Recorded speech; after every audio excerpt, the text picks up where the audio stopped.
तो खरं तर मला असं वाटतं की चंद्रकांत दादा जरी ज्येष्ठ आमचे सहकारी असले तरी थोडं त्यांनी ही माहिती घ्यायला पाहिजे होती. आणि वंदनीय बाळासाहेब हे बाबरी मशिदीच्या वेळी नव्हते हे सांगणं उचित नाही. कारण ज्यावेळी बाबरी मशिदी संदर्भातला किंवा राम मंदिराच्या संदर्भातला मुद्दा सुरू झाला आणि लाडकृष्ण अडवाणीजींनी वंदनीय बाळासाहेबांची भेट घेतली तर देशात त्या यात्रेचं, राम मंदिर यात्रेचं पहिलं समर्थन करणारे वंदनीय बाळासाहेब होते. सामनाच्या अनेक अग्रलेखांमधनं राम मंदिर कशासाठी झालं पाहिजे, बाबरी मशिदीची तिथे आवश्यकता आहे की नाही याबद्दल सडेतोड भूमिका मांडणारे वंदनीय बाळासाहेब होते.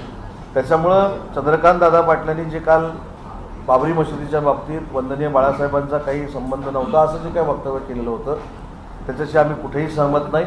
उलट बाबरी मशीद पडल्यानंतर मुंबईमध्ये जी दंगल झाली ती देखील आटोक्यात जी आली आणि तिथं जे काही मराठी माणसाला न्याय मिळाला याचं कारण देखील वंदनीय बाळासाहेब ठाकरेच होते. अनेक शिवसैनिक त्यावेळी आपल्या सगळ्या लोकांचं संरक्षण करण्यासाठी रस्त्यावर उतरलेले होते वंदनीय बाळासाहेबांच्या आदेशामुळं. त्याच्यामुळं मला असं वाटतं की राम मंदिर ते 93ची ती दंगल याच्यामध्ये जर वंदनीय बाळासाहेब ठाकरे नसते तर दंगल देखील आटोक्यामध्ये आली नसती आणि बाबरी मशीद देखील पडली नसती. हा इतिहास सगळ्यांनाच माहिती आहे. आणि म्हणून मी सुरुवातीलाच सांगतो की चंद्रकांत दादांच्या त्या वक्तव्याशी आम्ही कुणीही सहमत नाही. उलट या सगळ्या प्रक्रियेमध्ये वंदनीय बाळासाहेबांना ज्यावेळी विचारण्यात आलं की ही जर मशीद शिवसैनिकांनी पाडली असेल तर तुमचं मत काय, ते देखील आपण सगळ्यांनी दाखवलेलं आहे. तुम्ही देखील छापून आणलेलं आहे की त्यावेळी वंदनीय बाळासाहेबांनी असं सांगितलं की जर माझ्या शिवसैनिकांनी बाबरी मशीद पाडलेली असेल तर तो माझ्यासाठी अभिमानाची बाब आहे. त्याच्यामुळं मला असं वाटतं की चंद्रकांत दादांचा तो जो उल्लेख त्यांनी कुठच्या रेफरन्सनं केला मला माहीत नाही, परंतु शिवसेना म्हणून, वंदनीय बाळासाहेबांची शिवसेना म्हणून आणि मुख्य नेते एकनाथ शिंदे साहेबांच्या नेतृत्वाखाली काम करणाऱ्या शिवसैनिकाला हे वक्तव्य कोणालाही मान्य नाही. परंतु याच्या पुढे जाऊन मी सांगतो की सकाळपासून जे टीका टिप्पणी करत आहेत ते कुठं होते, ते देखील कुठेही नव्हते. वंदनीय बाळासाहेबांचा आदेश झाल्यानंतर शिवसैनिक हे रस्त्यावर होते, पण आजचे पत्रकार परिषद घेणारे सकाळ दुपार संध्याकाळ हे कुठेही नव्हते. त्याच्यामुळं चंद्रकांत दादांनी जे वक्तव्य केलं आहे त्याच्यामध्ये जर आम्ही सहमत असतो तर ह्या सगळ्या गोष्टी, पत्रकार परिषद हे सगळं ठीक आहे, पण चंद्रकांत दादांच्या वक्तव्याच्या संदर्भामध्ये आम्ही सहमत नाही हे स्पष्टपणाने या ठिकाणी मी उल्लेख केलेला आहे आणि हे आमचं सगळ्यांचं स्पष्ट मत आहे. नाही, पण बाळासाहेबांचा अपमान झाला म्हणून शिंदे गट निषेध म्हणून राजीनामे देणार का असं प्रश्न सुद्धा केला. चंद्रकांतदादा पाटलांच्या राजीनाम्याची मागणी करणार. स्वतः सीएमच्या दाऊदशी संबंध असणारे मंत्री ज्यावेळी जेलमध्ये गेले त्यावेळी कोणी राजीनामे दिलेत का? मुद्दा असा आहे की 2.5 वर्षातला आपला सगळा आपण कारभार जर विसरलो आणि या गोष्टीचं आपण हे करून की राजीनामा घ्या असं सांगायला लागलो, मग जे मंत्री दाऊदच्या सोबत होते ते पुराव्यानिशी सिद्ध झाले, त्यांचा पण आपण राजीनामा घेतला नाही जेलमध्ये गेल्यानंतर. त्याच्यामुळे दुसऱ्याचा राजीनामा द्या हा सांगण्याचा अधिकार कोणाला नाही. तरीसुद्धा चंद्रकांत दादांनी जे वक्तव्य केलं त्याचं समर्थन आम्ही कोणीही करत नाही. वंदनीय बाळासाहेब जर नसते तर या सगळ्या गोष्टीमध्ये आधार म्हणून कोणच नसतं ही देखील जाणीव प्रत्येकाला, प्रत्येक पक्षातल्या माणसाला असली पाहिजे. बाळासाहेबांचं महत्त्व कमी करण्यासाठीच हे वक्तव्य केलं होतं का? वेळोवेळी अशा प्रकारे महत्त्व कमी करण्यासाठी नाही, पण मला असं वाटतं की स्वतः पंतप्रधान नरेंद्र मोदी साहेबांनी अनेकदा वंदनीय बाळासाहेबांबद्दल अतिशय चांगल्या पद्धतीनं ते कशा पद्धतीनं राज्यकर्ते होते, कशा पद्धतीनं ते संघटना चालवायचे याचा उल्लेख अनेक वेळा महाराष्ट्राच्या भाषणामध्ये केलेला आहे आणि देशामधल्या देखील भाषणामध्ये केलेला आहे. संरक्षण मंत्री अमित शहा जे आहेत त्यांनी देखील अतिशय चांगल्या पद्धतीचा उल्लेख अनेक वेळा बाळासाहेबांचा केलेला आहे. बाळासाहेबांकडनंच प्रेरणा घेऊन अनेक गोष्टी आम्ही संघटनात्मक करतोय हे देखील त्यांनी सांगितलेलं आहे. आणि म्हणून मला असं वाटतं की चंद्रकांत दादांचं वक्तव्य म्हणजे पूर्ण भाजपाचं वक्तव्य असं मानण्यामध्ये काय अर्थ नाही. याच्यामध्ये मुख्यमंत्री महोदय स्वतः चंद्रकांत दादांशी बोलतील आणि चंद्रकांत दादांच्या वक्तव्याशी आम्ही सहमत नाही हे स्पष्ट सांगितलं नाही. उद्धव ठाकरे असेही म्हणालेले आहेत की त्यावेळी कुणी नव्हतं असं ज्या पद्धतीने तुम्ही म्हटलं, त्यावेळी मोदी देखील नव्हते किंवा इतर भाजपचे नेतेही त्यावेळी ज्यावेळी राम मंदिर संदर्भातलं प्रकरण जेव्हा समोर आलं होतं त्यावेळी तेही नव्हते, हे सगळे बिळात होते, उंदीर होते असं देखील टीका केली. नाही, मला असं वाटतं की जे नव्हते ते सगळेच बिळात होते. म्हणून मगाशी देखील मी सांगितलं ना, आज चंद्रकांत दादांनी स्टेटमेंट केल्यानंतर जे सगळे पत्रकार परिषद घेत आहेत ते बाबरी मशीद पडली त्यावेळी कुठं होते याचं देखील क्लॅरिफिकेशन झालं पाहिजे. मला असं वाटतं की ही पत्रकार परिषद जी आहे की उद्धवजींनी जी पत्रकार परिषद घेतली त्याला उत्तर देण्यासाठी नाही, पण चंद्रकांत दादांनी जे वक्तव्य कदाचित अनावधानानं केलं असेल आता त्यांना ते विचारलं पाहिजे. पण त्या गोष्टीशी आम्ही सहमत नव्हतो, सहमत आता देखील नाही आहोत आणि भविष्यात देखील ऐकणार नाही. दादांनी मागच्या वेळी असं देखील म्हटलं होतं की छातीवर दगड ठेवून आम्ही मुख्यमंत्री म्हणून एकनाथ शिंदे यांना निवडलेलं आहे. एक लक्षात घ्या, त्याचं उत्तर देखील मी बहुतेक दिलेलं आहे की स्वतः महाराष्ट्राचं नेतृत्व करणारे उपमुख्यमंत्री देवेंद्रजी आहेत, देशाचं नेतृत्व करणारे ज्यांच्याकडनं देश अनेक अपेक्षा ठेवून आहे ते पंतप्रधान नरेंद्रजी आहेत, गृहमंत्री अमित शहा साहेब आहेत. मला असं वाटतं की त्यांनी भाजप म्हणून असं कुठेही म्हटलेलं नाही आणि भाजप म्हणून आज आम्ही जे भाजपबरोबर अलायन्स करून सरकारमध्ये आहोत ही नॅशनल अलायन्स आहे आणि त्याच्यामुळं कुठं आम्हाला संपवणं किंवा बाळासाहेबांचा अपमान करणं असा उद्देश वर्षातरी नेत्यांचा मला कुठे दिसत नाही. आणि म्हणून मी जबाबदारीनं वक्तव्य केलं की जर चंद्रकांत दादा अनावधानानं बोलले असतील तर ते मला माहिती नाही, त्यांच्याशीच चर्चा करावी लागेल. सर आता काही वेळापूर्वी ज्या सुचवलेली प्रेस घेतली त्यावेळी वारंवार शिंदे यांचा उल्लेख मिंदे करत होते. दुसरीकडे भाजपाच्या दावणीला हे मिंदे आमच्याशी गद्दारी केले ते त्यांच्याशी बरोबर राहत आहेत, त्यांच्यावर राहत असा उल्लेख करत होते. यावर परत एकदा ते नॅरेशन सेट करतायत का उद्धव? ते होऊ शकत नाही सेट. आता त्याचं उदाहरण मी तुम्हाला सांगतो की 2 दिवसापूर्वी आम्ही माननीय शिंदेसाहेबांच्या नेतृत्वाखाली अयोध्येमध्ये होतो आणि या अयोध्येमधले तिन्ही दौरे हे मी स्वतःच्या डोळ्याने बघितलेले आहेत आणि मी तिथं उपस्थित होतो. अयोध्या दौऱ्यामधले 2 दौरे पूर्वीचे जे होते ते ओढून ताणून केलेले होते. ओढून ताणून म्हणजे कसे केले होते की काँग्रेस आणि राष्ट्रवादी काँग्रेस पक्षाबरोबर जरी आमची युती असली तरी आम्ही हिंदुत्व सोडलेलं नाही हे देशाला दाखवण्यासाठी, महाराष्ट्राला दाखवण्यासाठी केलेले ते इव्हेंट होते, याच्या पलीकडे काही नव्हतं. परंतु अयोध्येचे दौरे आपण देखील सगळे त्या ठिकाणी होता, महाराष्ट्रातनं असलेली गर्दी आणि दुसरं म्हणजे की ज्या पद्धतीनं एकनाथ शिंदे साहेबांचं स्वागत करण्यासाठी उत्तर प्रदेशमधले लोक उपस्थित होती आणि उत्तर प्रदेशच्या लोकांनी देखील सांगितलं, संत महंतांनी देखील सांगितलं की आम्ही आपल्याच सगळ्या चॅनलमधनं आम्ही बघितलेलं आहे की संत महंतांनी सांगितलं की वंदनीय बाळासाहेबांचा विचार हा महाराष्ट्रामध्ये दुसरं कोणी पुढे नेत नाही, फक्त आणि फक्त एकनाथजी शिंदे पुढे नेत आहेत. हे संत महंतांनी आता आशीर्वाद दिल्यानंतर कोणी मिंदे म्हणावं खोके म्हणावं आम्हाला काही फरक पडत नाही. आदित्य ठाकरे यांनी सुद्धा आता अयोध्या दौऱ्यावर टीका केली म्हणतो की महाराष्ट्राची जी परिस्थिती ती सध्या पाकिस्तानसारखी झाली आहे आणि राज्यात मुख्यमंत्री कोण आहे, ज्यांनी गद्दारी केली की ज्यांनी करायला लावली, असा प्रश्न त्यांनी या ठिकाणी उपस्थित केला.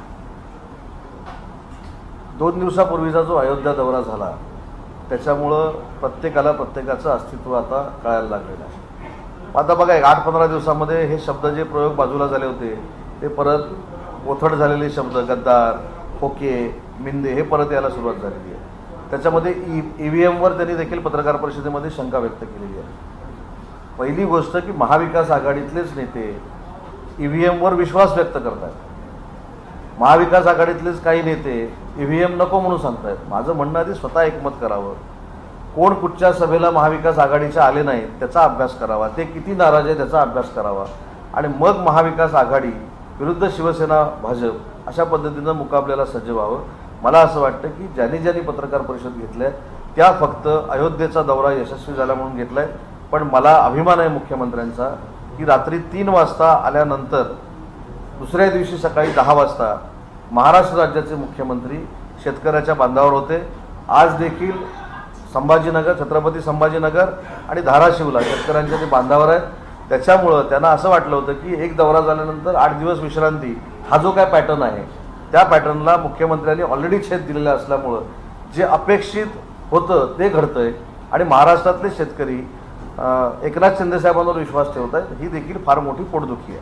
बच्चू कडू यांनी प्रश्न उपस्थित केले की 2024 नंतर मंत्रिमंडळाचा विस्तार होणार आहे, पण बंडखोरी होईल असं काही वाटत नाही, मात्र लोकांमध्ये नेत्यांमध्ये अस्वस्थता नक्कीच आहे.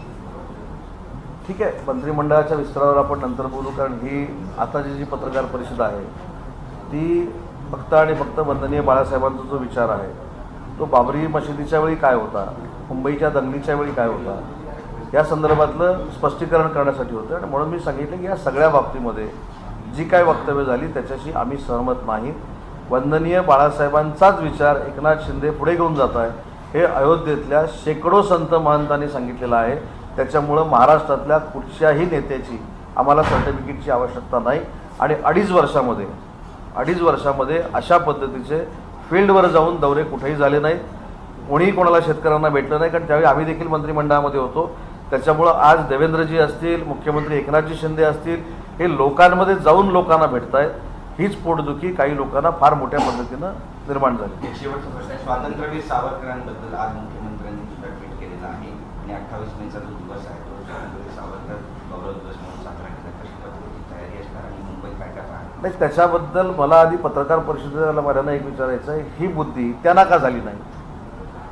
स्वातंत्र्यवीर सावरकर गौरव दिन हा मुख्यमंत्र्यांनी जाहीर एवढ्यासाठीच केला आहे की ज्या पद्धतीनं महात्मा गांधी जयंती आहे, लोकमान्य टिळक जयंती आहे, अन्य जयंत्या आपण राष्ट्रीय पुरुषांचा करतो, तसे सावरकर देखील शालेय शिक्षण घेत असताना विद्यार्थ्यांना कळले पाहिजे, उच्च शिक्षण घेत असताना विद्यार्थ्यांना कळले पाहिजे, जनतेला कळले पाहिजे.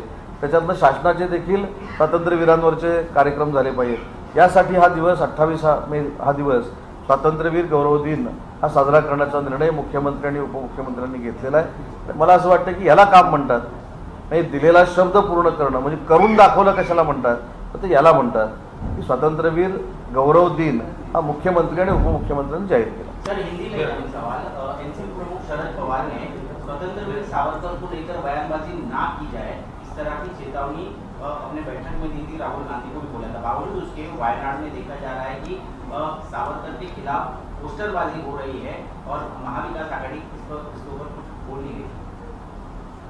ये पहले से ही था.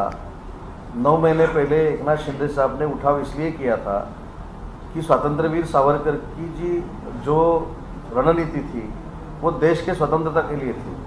लेकिन स्वतंत्रवीर सावरकर जी का हर बार अपमान करना, उनके ऊपर टीका करना, ये जो राहुल गांधी कर रहे हैं उनका निषेध हमने किया है. एकनाथ जी शिंदे साहब ने किया है, देवेंद्र जी ने किया है. लेकिन महाविकास आघाड़ी के किसी भी नेता ने शिंदे साहब के ऊपर टीका की है, उनकी बदनामी की है, लेकिन स्वतंत्रवीर सावरकर के बारे में जो राहुल गांधी और राहुल गांधी के कॉन्स्टिट्यूंसी में जो लोग कर रहे हैं उसके ऊपर टीका नहीं की. तो इस वजह से हमने उठाव किया था और हम बीजेपी के साथ आए. अभी इसके ऊपर बयान उन्होंने देना चाहिए. चंद्रकांत दादा ने जो किया उसका समर्थन हम नहीं कर रहे, लेकिन इसके ऊपर भी बयान. अभी महाविकास आघाड़ी का क्या होगा? जो बची हुई शिवसेना है वो अभी कांग्रेस के साथ रहेगी या नहीं रहेगी? शरद पवार साहब ने बोलने के बाद भी अगर कांग्रेस वाले ऐसा कर रहे हैं तो पवार साहब की राष्ट्रवादी भी उनके साथ रहेगी कि नहीं रहेगी, ये उनको बयान देना चाहिए. चंद्रकांत पाटिल का बयान आया, उसके बाद उद्धव ठाकरे कह रहे हैं कि बाला साहब के अपमान करने वालों के साथ अगर सरकार में रहते हैं तो बाला साहब ठाकरे का नाम लेने का उनको कोई अधिकार नहीं, और मुख्यमंत्री या तो इस्तीफा या चंद्रकांत पाटिल के इस्तीफा. सर, इसी के एडिशन में उन्होंने अभी क्लैरिफिकेशन भी दिया है. नहीं, ये वो पहली बात ऐसे ही, कल जो प्रेस कॉन्फ्रेंस हुई, मेरे प्रेस कॉन्फ्रेंस में मुलाकात हो गई थी चंद्रकांत दादा की, उन्होंने स्टेटमेंट किया था, उससे कोई भी हम सहमत नहीं है. क्योंकि वंदनीय बाला साहब का जो बाबरी मस्जिद के बारे में सुझाव था या बयान था, आप सबको मालूम है, हर बार उन्होंने सामना में लिखा था. उसके बाद जो राइड हो गई थी मुंबई में, उसको बचाने के लिए भी वंदनीय बाला साहब ठाकरे आगे थे. इसलिए चंद्रकांत दादा ने जो कुछ बयान दिया है उससे हम सहमत नहीं हैं. लेकिन अभी रिज़ाइन की जो बात चल रही है, राजीनामा की जो बात चल रही है, तो पिछले 2.5 साल में जो दाऊद के साथ जिनका कनेक्शन था उनको जेल हो गई थी, वो जेल में जाने के बाद भी उनका इस्तीफा नहीं दिया था. इसका भी रीज़न आगे आना चाहिए ना, क्यों रिज़ाइन नहीं दिया था.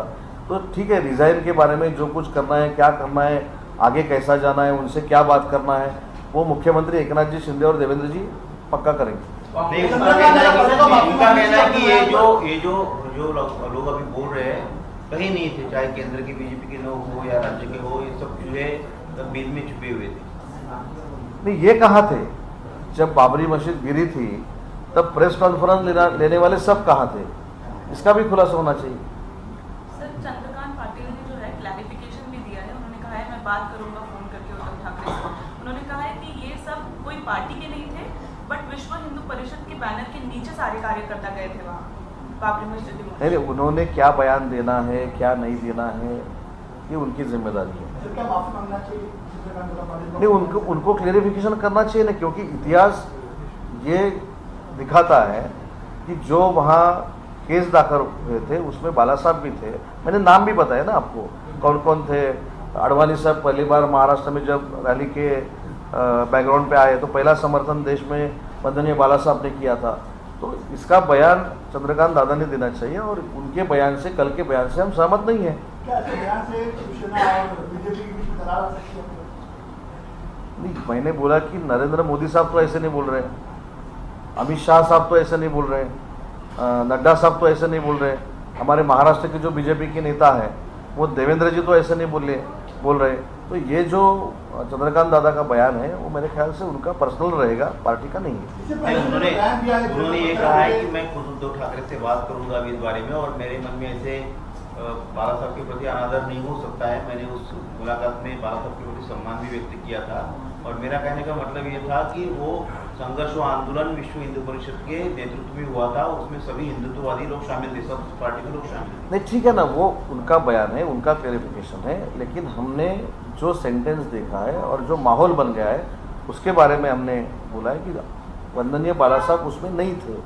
ऐसा जो बयान आ गया उसके ऊपर हमने बोला है कि वंदनीय बाला साहब उसमें थे, उनके ऊपर गुनाह भी दर्ज किया गया था। वो कह रहे हैं कि बाला साहब का महत्व भी कम करने की साजिश हो रही है बीजेपी की तरफ से, उद्धव जी ने। इसके ऊपर मैंने जवाब दिया है कि बाला साहब पंतप्रधान नरेंद्र मोदी साहब को भी आदरणीय है, हर बार वो बोलते हैं, अमित शाह साहब बोलते हैं, राजनाथ सिंह साहब बोलते हैं, नड्डा साहब बोलते हैं। एक व्यक्ति ने ऐसा करने के बाद बाला साहब का महत्व कोई कम कर रहा है, ऐसा अगर कोई बोल रहा है तो उचित नहीं है। सबको वंदनीय बाला साहब का जो संदेश था, वंदनीय बाला साहब का कि हिंदुत्व कैसा आगे लेके जाना है, हिंदुत्व में क्या करना चाहिए, किसके साथ अलायंस करना चाहिए, कांग्रेस के साथ नहीं जाना चाहिए, ये सब फॉलो कर रहे हैं ना मुख्यमंत्री एकनाथ शिंदे साहब कर रहे हैं और उनको सपोर्ट नरेंद्र मोदी साहब और शाह साहब कर रहे हैं। आज वायनाड में जो सर गौतम अडानी के विषय को लेकर जेपीसी की जाए, इन्वेस्टिगेशन हो, ये लगातार कांग्रेस मांग कर रही है, बावजूद उसके शरद पवार कह रहे हैं कि इसकी कोई जरूरत नहीं है। आप उद्योग मंत्री है, आप नहीं, शरद पवार साहब एक सीनियर लीडर है, देश के लीडर है, क्या करना चाहिए उनको अच्छी तरह से पता है। उन्होंने ये भी बयान दिया है कि एक इंडस्ट्रियलिस्ट जो रहता है उसके ऊपर ऐसा डायरेक्ट अटैक करना ये देश के आर्थिक ग्रोथ के लिए भी अच्छा नहीं है। और उन्होंने सुप्रीम कोर्ट में अगर मैटर चालू है तो ये कमेटी क्यों चाहिए, ये उन्होंने कहा है। वो सीनियर लीडर है, उसमें कुछ तथ्य रहेगा।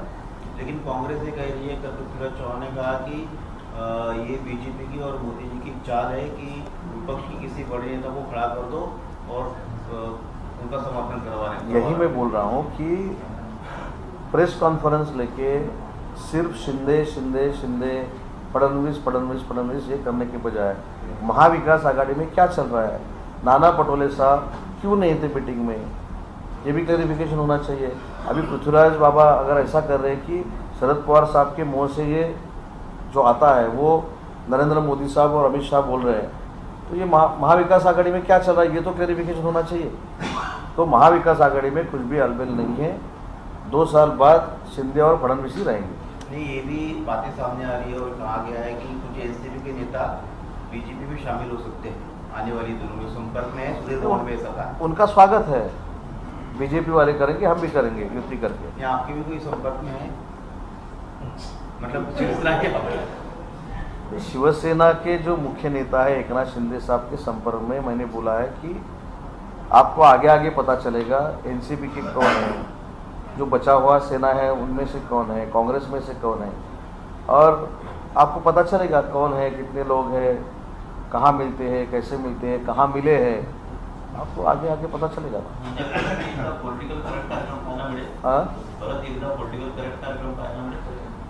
नाही, पॉलिटिकल करेक्ट कार्यक्रम ऑलरेडी झालेलाच आहे, फक्त तो कधी तुमच्यासमोर आणायचा त्याची तारीख ठरवतात। एक सवाल है कि आपके कधी पर्यंत मंत्री एक तारीख है, म्हणजे आप नाही, आगामी मंत्री आपण से आज- आपको पूछ रहा हूँ कि कभी केंद्र सरकार ने पोस्टल जो गाइडलाइंस है उसको लेकर नई पॉलिसी लाई है और मुंबई में भी इसका लाभ कई सारे कोस्टल एरिया के जो अनधिकृत बिल्डिंग्स थी, इमारत थी, जिन लोगों का CRZ का? CRZ का उसमें गाइडलाइंस लगी, उनको राहत मिलेगी 50 मीटर्स का। हाँ, साथ ही साथ अमिताभ बच्चन ने भी एक अप्लाई किया था, जय बच्चन ने, कि उनके बोलने की फ्लोर राइज करा दी जाए, वो भी डिसीजन हुआ है। तो क्या डिसीजन है, इसको क्या फायदा होगा?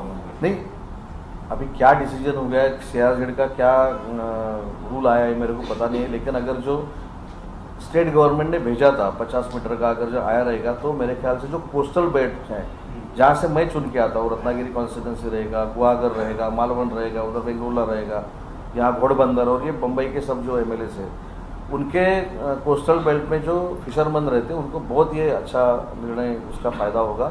और जो बच्चन साहब का जो कुछ मेरे को पता नहीं क्या अर्जी किया था, क्या हो गया मुझको मालूम नहीं, पता होने के बाद बोलना अच्छा है।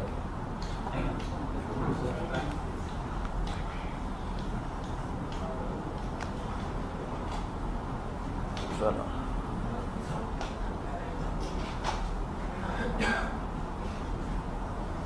आता आपण CM चा वेळा येतात अहमदनगर आणि धाराशिव। सर एक प्रश्न घ्या, मुख्यमंत्र्यांना धमकीचा परत मुख्यमंत्र्यांना धमकीचा फोन आलाय. पुणेमध्ये पुण्यात एकाला आयडेंटिफाय झालेला आहे आणि दुसरं राष्ट्रवादी काँग्रेसचं राष्ट्रवादी काँग्रेस पक्षाचा राष्ट्रीय दर्जा जो रद्द झालेला आहे, मला असं वाटतं की तो एकाच पक्षाचा झालेला नाही। अशी वेगळी देखील चर्चा सुरू आहे की हा करून घेतलेला अशातलं काही बघण्याकडे आप देखील जो पक्ष आहे ते आपला मिळाला आहे राष्ट्रीय दर्जा आणि 3 देशांचा काहीतरी 3 पक्षांचा काहीतरी कमी केलेला आहे। त्याच्यामध्ये निकषामध्ये काही निवडणूक आयोगाचे नियम असतील त्याच्या पद्धतीने तो निर्णय झाला आहे। असं कोणी करायला लावलाय, करायला लावला जर असता तर आपला पण मिळाला नसता। सर ये सवाल किती मुख्यमंत्र्यांना आज सकाळी जीव मारण्याच्या धमकीचा फोन आला होता आणि या प्रकरणी पोलीस तपास करत आहेत, कसं पाहता? मी याच्याकडे मला पोलीस डिपार्टमेंटच्या सगळ्याच अधिकाऱ्यांना एक सूचना करायची आहे की याच्याकडे गांभीर्यानं बघितलं पाहिजे। हे आता रोज रोज व्हायला लागलेलं आहे, याच्या मागं कुठची शक्ती आहे हे शोधून काढणं देखील गरजेचं आहे। आणि कोणाला जर असं वाटत असेल असे धमक्यांचे फोन आणि येऊन जर मुख्यमंत्री थांबतील तर तो त्यांचा घोड गैरसमज आहे। पण चांगल्या पद्धतीची सुरक्षा ही एकनाथजी शिंदेना मिळाली पाहिजे। वेळ पडल्यास सेंट्रलची सुरक्षा असेल ती देखील दिली पाहिजे, कारण ज्या पद्धतीनं आज ते काम करत आहेत त्याच्यामुळं अनेकांचे धाबे जणांलेले आहेत आणि म्हणून असे कदाचित प्रयोग सुरू असतील। पण मुख्यमंत्री असल्या कुठच्याही गोष्टीला घाबरणार नाहीत। पण मला असं वाटतं की महाराष्ट्र सरकारचं तर पूर्ण सुरक्षा कवच त्यांच्यासोबत आहेतच, पण ॲडिशनल जर पाहिजे असेल तर महाराष्ट्र पोलिसने देखील त्याच्यामध्ये तत्परतेनं अजून सुरक्षा त्यांची वाढवली पाहिजे। सर कालपासून एक मेसेज व्हायरल होतो की मुख्यमंत्री एकनाथ शिंदे हे मुख्यमंत्री पदाला रामराम करणार आणि राधाकृष्ण विखे पाटील यांच्या काळामध्ये मुख्यमंत्री पदाची माळ पडणार आहे। राधाकृष्ण विखे पाटील म्हणतात की माझ्या बदनामीचा हा सगळ्यात गट आहे आणि हे मेसेजेस सगळे व्हायरल होतात सोशल मीडिया। पण राधाकृष्ण विखे पाटील साहेबांनी स्वतः जर याच्यावर खुलासा केला आहे त्याच्यावर मी बोलण्यात काय अर्थ? पण ज्या पद्धतीनं मेसेजेस व्हायरल नाही, स्वतः राधाकृष्ण विखे पाटलांनी सांगितलं त्यांची बदनामी करण्यासाठी आहे। कदाचित कसं असतं राजकारणामध्ये, एखाद्याचं काम जर चांगलं चालू असेल तर तो आता मुख्यमंत्री होणार आहे म्हणजे मोठ्या नेत्याच्या मनामध्ये त्याच्याबद्दल एक वेगळ्या पद्धतीचं वातावरण निर्माण करायचं ही काय आता जुनी स्टाईल आहे आणि त्या पद्धतीने ते असेल आणि त्याच्यावर खुलासा विखे पाटलांनी स्वतः केलेला आहे। मुख्यमंत्री को धमकियां आ रही है, पिछले दिनों आई थी, अभी फिर से आई है, क्यों ये कौन कर रहा है ऐसा आपको लग रहा है? नहीं, उसके पूरा उसका इन्वेस्टिगेशन होना चाहिए और मैं महाराष्ट्र गवर्नमेंट की जो पुलिस है उनको भी सूचना करूंगा, हम सब सूचना करेंगे। देवेंद्र जी को हम सब साथ में मिलेंगे कि अगर सुरक्षा जो है वो बढ़नी चाहिए CM साहब की तो बढ़ानी चाहिए। सावरकर गौरव दिन मनाने की आपकी सरकार ने फैसला किया है, क्या है फैसला? स्वतंत्रवीर सावरकर का जन्मदिन 28 मई है और 28 मई को स्वतंत्रवीर सावरकर का पूरा चरित्र शालेय शिक्षण में माध्यमिक शालेय शिक्षण, माध्यमिक शिक्षण, उच्च शिक्षण इसमें जाना चाहिए और गवर्नमेंट की तरफ से जाना चाहिए, इसलिए प्रयास है। क्या कार्यक्रम रहेगा? नहीं, अभी फाइनल नहीं होगा, उसका फ्रेमवर्क करेंगे हम 2-3 दिन में। पहले क्यों नहीं हुआ? आपको सवाल पूछा था पहले की सरकार ने नहीं, पहले की आदत ही थी छत्रपति शिवाजी महाराज के नाम के ऊपर वोट मांगना, स्वतंत्रवीर सावरकर के नाम के ऊपर वोट मांगना, लेकिन उनके लिए कुछ नहीं करना, ये आदत ही थी। लेकिन शिंदे फडणवीस सरकार आने के बाद अभी देखो प्रतापगढ़ के नीचे जो इलीगल बांधकाम था वो भी स्ट्रक्चरल डिमोलिश हो गया। स्वतंत्रवीर गौरव दिन अभी हो रहा है, स्वतंत्रवीर गौरव यात्रा हो रही है, ये बदलाव है। सर आनंदराव अडसूळांनी एक वक्तव्य केलं, ते म्हणाले एकनाथ शिंदे यांनी काही प्रयत्न यावेळी केला, आधी 1-2 वेळा सुद्धा त्यांनी असे प्रयत्न केले। मी त्याचं तुम्हाला क्लॅरिफिकेशन आता प्रश्न विचारला म्हणून सांगतो। शिवसेना नेते आनंद अडसूळ साहेबांची जर पूर्ण मुलाखत तुम्ही जर बघितली तर त्याच्यामध्ये त्यांनी असं म्हटलेलं आहे की 2 ते 3 वेळा मुख्यमंत्री एकनाथजी शिंदे साहेबांनी ही जे काही घडामोडी घडत आहेत ते तत्कालीन मुख्यमंत्र्यांना पक्षप्रमुखांना सांगण्याचा प्रयत्न केला. त्यांनी कुठेही फुटण्याचा प्रयत्न केला असं त्याच्यामध्ये म्हटलेलं नाही. त्याच्यामुळे थोडं गैरसमजातनं हे 2-3 वेळा एकनाथ शिंदे साहेबांकडनं प्रयत्न झाले होते अशा पद्धतीचं चुकीचं येतं आहे. त्याच्यामध्ये स्पष्ट त्यांनी उल्लेख केला की 2 ते 3 वेळा तत्कालीन मुख्यमंत्री आणि तत्कालीन शिवसेनेचे पक्षप्रमुख आदरणीय उद्धवजींना एकनाथजी शिंदे साहेबांनी सांगण्याचा प्रयत्न केला असा त्याच्यामध्ये उल्लेख आहे. पण ते पुढे असं म्हणाले की मनाला काहीतरी बोचत होतं. नक्की बोचत होतं म्हणूनच 2 ते 3 वेळा बोलले ना ते. आणि ती काही त्यांची इच्छा नव्हती, आमच्या सगळ्या आमदारांची इच्छा होती की ज्या अलायन्समध्ये आपण लढलो, ज्या युतीमध्ये आपण लढलो, ज्या वंदनीय बाळासाहेबांचा आणि नरेंद्र मोदी साहेबांचा फोटो टाकून आपण लढलो त्याच्याबरोबरच अलायन्स करावी आणि सरकार आणावं ही आमची इच्छा होती, आमचा पाठपुरावा होता आणि आमचं नेतृत्व ते करत होते म्हणून 2-3दा ते भेटायला गेले होते. सर, सोनिया गांधी ने एक पेपर के कॉलम में लिखा है और कहा है कि पीएम मोदी ने जो है वो 3 जो पिलर्स हैं, इम्पोर्टेंट पिलर्स डेमोक्रेसी के, वो डिस्ट्रॉय करने की कोशिश की. क्या कहना चाहिए? अभी उन्होंने ये कहा है तो उनसे उनके ऊपर क्या बात करेंगे. लेकिन मैं जब डावोस में गया था अपना उद्योग विभाग का जो एग्जीबिशन था उसमें, तब मेरे को भी पता चला कि इंटरनेशनल लेवल पे नरेंद्र मोदी साहब का क्या कितना उनका यानी हर एक जो देश वाला हमको मिलता था, मुझको मिलता था, सीएम साहब को मिलता था, तो पहले ये बोलता था कि आप जहाँ से आए हो वहाँ के पंतप्रधान नरेंद्र जी मोदी है, तो आप स्ट्रांग देश से आए हो. तो अगर ये बाहर वाले बोल रहे हैं तो ये क्या ठीक है. नरेंद्र मोदी साहब अच्छी तरह से काम कर रहे हैं, देश को इंटरनेशनल लेवल पे लेके जा रहे हैं. और जैसा यहाँ हो रहा है कि एकनाथ शिंदे साहब महाराष्ट्र को आगे बढ़ा रहे हैं, वैसे वो देश को बढ़ा रहे हैं. और ठीक है, ये तो होते रहता है. मुंबईत महाराष्ट्र भूषण पुरस्कार हा दिला जाणार आहे. काल मुख्यमंत्र्यांनी पाहणी देखील केलेली आहे. भव्य असं स्वरूप असणार आहे. थोडं नियोजन कालच संध्याकाळी 5:30 वाजता महाराष्ट्र राज्याचे मुख्यमंत्री आदरणीय एकनाथ शिंदे साहेबांनी खारघरमध्ये हा दौरा केला. महाराष्ट्रातले सगळे वरिष्ठ अधिकारी त्या ठिकाणी उपस्थित होते. पालकमंत्री म्हणून मी देखील उपस्थित होतो. शंभूराज देसाई आमचे मंत्री उपस्थित होते आणि सगळ्या यंत्रणांचा आढावा स्वतः मुख्यमंत्री महोदयांनी घेतलेला आहे. महाराष्ट्र भूषण हा जो महाराष्ट्राच्या शासनाचा कार्यक्रम आहे, या कार्यक्रमाला किमान 18 ते 20 लाख लोक उपस्थित राहतील अशी शक्यता आहे. त्याच्यामुळे तिथली सगळी यंत्रणा ही कशा पद्धतीनं असावी यासाठी स्वतः मुख्यमंत्री महोदयांनी लक्ष दिलेलं आहे. पालकमंत्री या नात्यानं दररोज संध्याकाळी मी देखील आढावा बैठक त्या ठिकाणी घेणार आहे आणि ज्या व्यक्तीचा हा सन्मान होतोय त्या व्यक्तीला मानणारे लाखो लोक त्या ठिकाणी येणार आहेत आप्पासाहेबांना. आणि म्हणून मला असं वाटतं की हा जो कार्यक्रम आहे हा महाराष्ट्राच्या इतिहासातला फार मोठा कार्यक्रम असेल. हां, रायगड. ठीक आहे. हां,